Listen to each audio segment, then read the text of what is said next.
امام حسین علیہ السلام کی خبر شہادت مکہ معظمہ پہنچی اور عبداللہ بن زبیر کو اس کا علم ہو گیا تو انہوں نے لوگوں کو یہ خطبہ دیا اور کہا، عراق کے لوگ بے وفا اور جفا کار ہیں، جبکہ کوفہ والے تو عراق کے بدترین لوگ ہیں۔ انہوں نے حسین علیہ السلام کو اپنے پاس اس لیے بلایا کہ ان کی اپنے امیر کے طور پر اطاعت کریں گے، اپنے تمام امور کی باغ دوڑ انہی کے ہاتھوں میں سونپ دیں گے، دشمنوں سے ان کا دفاع کریں گے، جن اسلامی معارف کو بنی امیہ نے تباہ و برباد کر دیا ہے دوبارہ زندہ کریں گے۔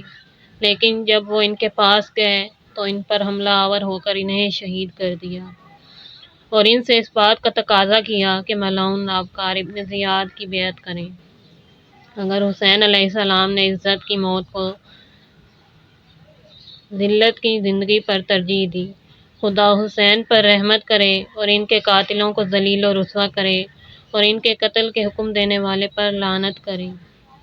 آیا اس مصیبت کے بعد جو بنو امیہ نے ابا عبداللہ الحسین پر ڈھائی ہے، کوئی ان کے کسی عہد و پیمان پر اعتبار کرے گا؟ خدا کی قسم، حسین علیہ السلام قائم اللیل اور صائم النہار، دن کو روزے سے ہوتے اور رات کو عبادت میں بسر کرتے تھے، اور اس ظالم اور فاسق و فاجر کی نسبت خدا سے زیادہ قریب تھے۔ لاہو و لعب کے ساتھ مشغول رہنے کے بجائے قرآن مجید کی تلاوت سے دل لگائے رکھتے۔ ان کے دل میں خوف خدا تھا، مجالس ذکر خدا برپا کیا کرتے تھے، شکار اور کھیل کود میں وقت کو ضائع نہیں کرتے تھے۔ افسوس کہ ان لوگوں نے حسین کو شہید کر دیا ہے اور یقیناً وہ اپنے کافر کردار کو پہنچ جائیں گے۔ جب ابن زیاد نے سید الشہداء حسین بن علی علیہ السلام کو شہید کر دیا تو ایک اعرابی بادیہ نشین نے کہا، دیکھو اس امت کے نابکار بیٹے نے اس امت کے رسول کے فرزند ارجمند کو کیوں کر شہید کر دیا۔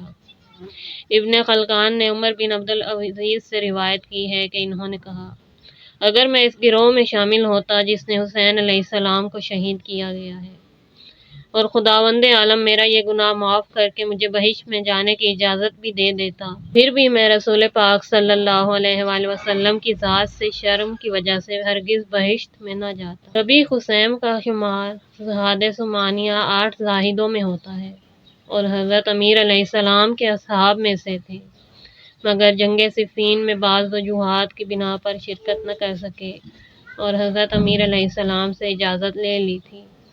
61 ہجری یا 63 ہجری میں اس دنیا سے رخصت ہوئے۔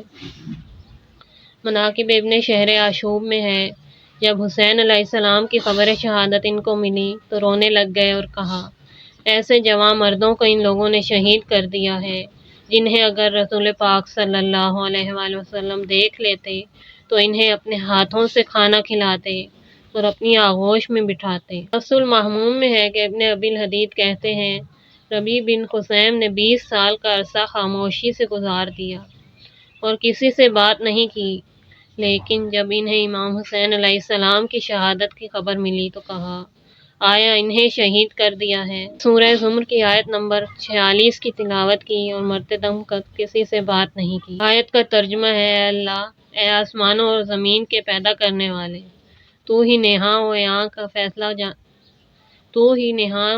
کا جاننے والا ہے، اور جس چیز کے بارے میں تیرے بندے اختلاف کرتے ہیں تو ہی اس کا فیصلہ کرے گا۔ ایک دن ابن زیاد نے قیس بن عباس سے جو اس کے ساتھ بیٹھے ہوئے تھے پوچھا، تم میرے اور حسین کے بارے میں کیا کہتے ہو؟ تو قیس نے کہا، جب قیامت کا دن ہوگا تو حسین کے نانا بابا اور ماں آئیں گے اور خدا کی بارگاہ میں ان کی شفاعت کریں گے، اور تمہارے نانا باپ اور ماں بھی آئیں گے اور تمہاری سفارش کریں گے۔ ابن زیاد نے جب یہ سنا تو اسے سخت غصہ آ گیا اور اسے اپنے پاس سے اٹھا دیا۔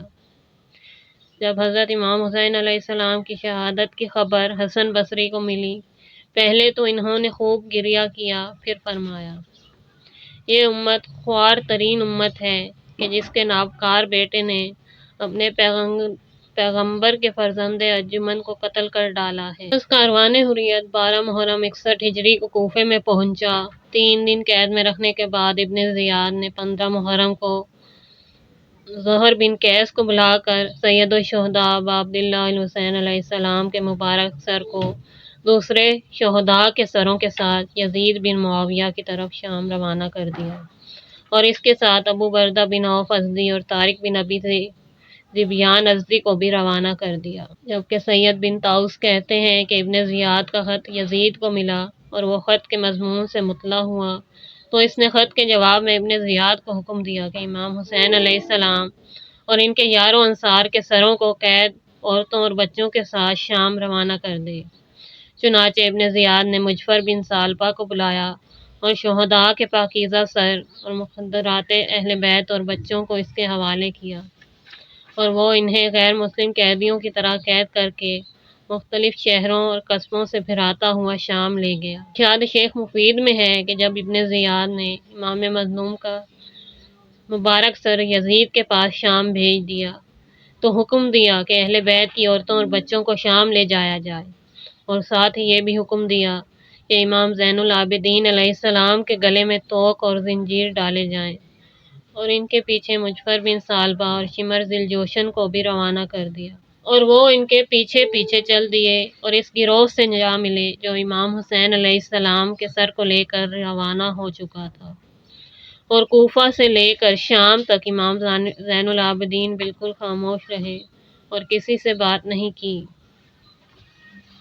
بہار الانوار میں ہے کہ امام محمد باقر علیہ السلام فرماتے ہیں، میں نے اپنے والد بزرگوار جناب امام زین العابدین علیہ السلام سے پوچھا، آپ کو کوفہ سے شام تک کیوں کر لے جایا گیا؟ تو انہوں نے فرمایا، مجھے ایک ایسے اونٹ کی پشت پر بٹھایا گیا جس پر کوئی چادر تھی نہ پالان، اور میرے والد بزرگوار سید الشہداء علیہ السلام کے مبارک سر کو نوکے نیزہ پر سوار کیا گیا، اور ہماری خواتین کو ایسی سواریوں پر بٹھایا گیا جن کی پیٹھ پر چادر تک نہ تھی، ہمارے آگے اور پیچھے نیزہ برداروں کا پہرا تھا، جب بھی ہم میں سے کوئی روتا تھا تو اسے نیزوں کی انیوں سے خاموش کرایا جاتا، اور اسی کیفیت کے ساتھ ہم دمشق پہنچے۔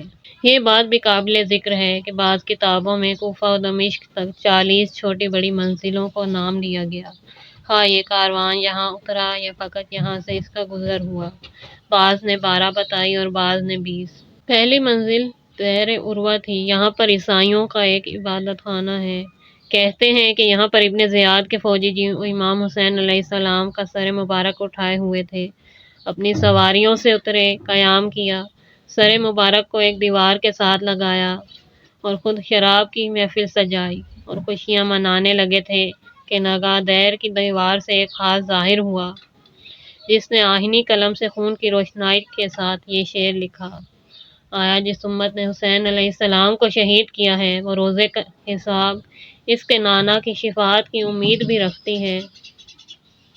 چنانچہ وہ یہ منظر دیکھ کر ڈر گئے اور مقدس سر کو وہیں پر چھوڑ کر بھاگ گئے، اور پھر کافی دیر کے بعد واپس آئے۔ ابن حجر نے سوائق محرقہ میں بھی اسی کیفیت کو ذکر کیا ہے۔ اس کے بعد وہ کہتے ہیں، اس شعر کو کچھ لوگوں نے پیغمبر خاتم الانبیاء صلی اللہ علیہ وآلہ وسلم کی بعثت سے بھی 300 سال پہلے ایک پتھر پر لکھا ہوا پایا۔ اسی طرح رومیوں کے ایک کلیسا میں یہ اشعار لکھے ہوئے تھے، مگر کسی کو یہ معلوم نہیں تھا کہ کس دور میں لکھے گئے۔ تاریخ طبری سے نقل کیا گیا ہے کہ حسین علیہ السلام کے سر کو اٹھانے والوں نے شام جاتے ہوئے سب سے پہلی منزل پر فرشتوں کا یہ نوحہ سنا، اے حسین کو قتل کرنے والے جاہلو، تمہیں خدا کے عذاب اور ایذا کی خوشخبری ہو، تمام اہل سماع تم پر نفرین کر رہے ہیں، چاہے وہ کوئی نبی ہے یا رسول یا ملک اور شہید، تمہیں حضرت سلیمان بن داؤد، حضرت موسیٰ علیہ السلام اور صاحب انجیل حضرت عیسیٰ علیہ السلام کی زبان پر لعنت کی گئی ہے۔ سلیمان بن یسار راوی ہیں، وہ کہتے ہیں کہ لوگوں کو ایک پتھر ملا جس پر یہ اشعار لکھے ہوئے تھے، یقیناً قیامت کے دن فاطمہ زہرا آئیں گی جب ان کا کرتا خون حسین سے رنگین ہوگا، لعنت ہے ایسے لوگوں پر جن کی شفاعت کرنے والے اس کے دشمن ہوں، جب قیامت کے دن سور پھونکا جائے گا۔ تقریب کے بارے میں مراسل الاطلاع میں ہے کہ یہ ایک شہر ہے جو بغداد اور موصل کے درمیان واقع ہے۔ البتہ بغداد سے زیادہ نزدیک ہے۔ دریائے دجلہ کے مغرب میں بغداد سے 3 فرسخ کے فاصلے پر ہے۔ کامل بہائی میں ہے کہ جب ابن زیاد کے فوجی امام حسین علیہ السلام کے سر مبارک کو کوفہ سے باہر لے آئے تو انہیں عرب قبائل سے اس بات کا خطرہ لاحق ہو گیا کہ ان کے اندر ابھی تک جو تھوڑی بہت دینی غیرت موجود ہے، شاید انہیں اس بات پر آمادہ کر دیں کہ وہ ان سے حضرت سید الشہداء کے سر کو چھین لیں۔ لہٰذا وہ اصل راہ سے ہٹ کر دوسرے غیر معروف راہ سے چلنے لگے۔ ابو مخنف کے بقول وہ اس مقدس سر کو حساسہ نامی گاؤں کے جو قصر بن حبیرہ کے نزدیک اور کوفہ کے بندوبستی علاقے میں شمار ہوتا ہے، اسی راستے سے ہوتے ہوئے تقریض سے گزرے، چنانچہ وہاں کے حاکم کو اپنے آنے کی اطلاع پہلے ہی سے کر دی تھی، لہٰذا اس نے بہت سے لوگوں کو جھنڈے دے کر ان کے استقبال کے لیے روانہ کر دیا، اور اگر کوئی شخص ان فوجیوں سے سر کے بارے میں سوال کرتا تو وہ کہتے کہ نعوذ باللہ یہ ایک خارجی کا سر ہے۔ ان کے تعارف کے اس انداز سے معلوم ہوتا ہے کہ وہ اس سر کے صحیح معنوں میں تعارف کرانے سے خائف تھے، لہٰذا وہ امام الشہداء کا نعوذ باللہ خارجی کے عنوان سے تعارف کراتے تھے۔ ایک نصرانی چونکہ پہلے سے سر کو اس کیفیت میں دیکھ چکا تھا اور جواب بھی سن چکا تھا، لہٰذا اس نے کہا، جیسا کہ یہ لوگ تعارف کرا رہے ہیں اس طرح نہیں ہے، بلکہ یہ حسین بن علی اور فرزند زہرا کا سر ہے۔ میں بذات خود کوفہ میں تھا کہ جب اسے شہید کیا گیا۔ اگرچہ دوسرے نصرانیوں کو جب اس حقیقت کا علم ہو گیا تو انہوں نے فرزند زہرا کے احترام کے پیش نظر اپنے ناقوس توڑ ڈالے اور کہنے لگے، خداوندا، ہم اس قوم کی بدبختی اور نافرمانی سے تیری پناہ مانگتے ہیں جنہوں نے تیرے پیغمبر کے نواسے کو شہید کر دیا۔ جب کوفیوں نے یہ صورتحال دیکھی تو انہوں نے بیابان کا راستہ اختیار کرتے ہوئے یہاں سے کوچ کیا۔ یہ قافلہ رات کے وقت وادی النخلہ میں پہنچا۔ موصل کے مشرق اور خازر کے نزدیک نخلہ نامی جگہ کو شاید وادی النخلہ کہتے ہیں۔ یہاں پر ساری رات جنات کی عورتوں کے مخدرات عصمت کے اس دم میں نوحے کی صدائیں سنتے رہے، یعنی جنات کی عورتیں رنج و غم کے عالم میں بنی ہاشم کی خواتین پر نوحہ سرائی کر رہی ہیں، اور حسین علیہ السلام اور اس پر نازل ہونے والی عظیم مصیبت پر بھی نوحہ پڑھ رہی ہیں، اور اپنے اشرفیوں جیسے صاف و شفاف چہروں پر تماچے مار رہی ہیں، اپنے عمدہ و نفیس لباس کے بعد سیاہ پوش ہو چکی ہیں۔ یہ کاروان وادی النخلہ سے چل کر اگلی منزل مرشاد پر پہنچا۔ اس شہر کے زن و مرد قافلہ کے استقبال کے لیے شہر سے باہر آ گئے۔ جب انہوں نے قیدیوں کی حالت زار دیکھی تو ان کے گریہ و بکا کی آوازیں بلند ہونے لگیں اور وہ دھاڑے مار مار کر رونے لگے۔ صورتحال سے ڈر پیدا ہو گیا تھا کہ کہیں وہ قاتلان حسین پر حملہ نہ کر دیں، لہٰذا وہ یہاں پر رکے بغیر اگلی منزل کی طرف چل دیے۔ کاروان حریہ چلتے چلتے حران نامی ایک جگہ کے نزدیک پہنچ گیا۔ اس شہر کی چوٹی پر یحییٰ خزائی نامی یہودی کا مکان تھا۔ وہ استقبال کے لیے آیا اور قیدیوں کا تماشا دیکھنے لگا، اور اس کی نگاہ امام حسین علیہ السلام کے مبارک سر پر پڑ گئی۔ اس نے دیکھا کہ آپ کے مبارک لبوں سے کوئی آواز آ رہی ہے۔ اس نے جب کان لگا کر سنا تو وہ سورہ شعراء کی آیت 227 کی تلاوت کر رہا تھا، اور عنقریب ظالموں کو معلوم ہو جائے گا کہ وہ کس انجام کو پلٹ جائیں گے۔ یہ منظر دیکھ کر یحییٰ حیران و پریشان ہو گیا۔ اس نے پوچھا، یہ کس کا سر ہے؟ کہا کہ حسین بن علی کا۔ اس نے کہا، اس کی ماں کا نام کیا ہے؟ کہا کہ فاطمۃ الزہرا بنت رسول اللہ۔ یہ سن کر یہودی نے کہا، اگر اس کا دین برحق نہ ہوتا یہ کرامت اس سے ہرگز ظاہر نہ ہوتی۔ اس نے یہ کہا اور زبان پر کلمہ جاری کر دیا اور مسلمان ہو گیا۔ اپنے سر پر موجود عمامے کے کئی ٹکڑے کیے اور بے مکنا و چادر سیدانیوں کے سر پر ڈالے۔ ایک قیمتی پوشاک جو خود زیب تن کیے ہوئے تھا اتار کر امام سجاد علیہ السلام کی خدمت میں پیش کی، ساتھ ہی 1000 درہم آقا کی خدمت میں اخراجات کے لیے ہدیہ کیے۔ سر کے لیے متعین سپاہیوں نے یہ دیکھا تو بلند آواز سے کہا، خلیفہ کے دشمنوں کی امداد اور حمایت کر رہے ہو، پرے ہٹ جاؤ ورنہ تمہیں قتل کر دیں گے۔ یحییٰ نے دفاع کے لیے نیام سے تلوار نکالی۔ سپاہیوں نے اس پر حملہ کیا۔ اس نے بھی 5 سپاہیوں کو جہنم رسید کیا اور خود بھی شہید ہو گئے۔ اس شہید مظلوم کا مقبرہ دروازہ حران میں یحییٰ شہید کے نام سے معروف اور دعاؤں کی قبولیت کا مقام ہے۔ قدیمی اور مشہور شہر موصل ہے جو دریائے دجلہ کے کنارے واقع ہے۔ اس کے درمیان جرجیس نبی کی قبر بھی ہے۔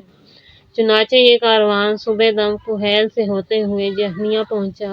تقریظ سے آگے دریائے دجلہ کے کنارے ایک بہت بڑا شہر تھا، لیکن اس وقت اس کے نشانات مٹ چکے ہیں۔ مراصد الاطلاع کے مطابق موصل کے مغرب میں اس کے نواحی علاقوں میں سے ایک شہر کا نام ہے اور دریائے دجلہ کے کنارے واقع ہے، اور موصل سے اس کا 1 منزل کا فاصلہ ہے۔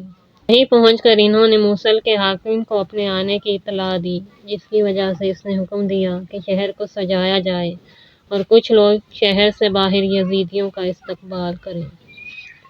مگر بہت سے لوگ کہنے لگے کہ حتماً یہ حسین بن علی کا سر ہے، جنہیں نعوذ باللہ خارجی کہہ رہے ہیں۔ اسی لیے 4000 لوگ جنگ کرنے کے لیے تیار ہو گئے تاکہ اسے امام کا سر لے کر یہیں دفن کریں اور اس پر تعمیر گاہ تعمیر کریں اور اپنے حاکم کو بھی قتل کر دیں۔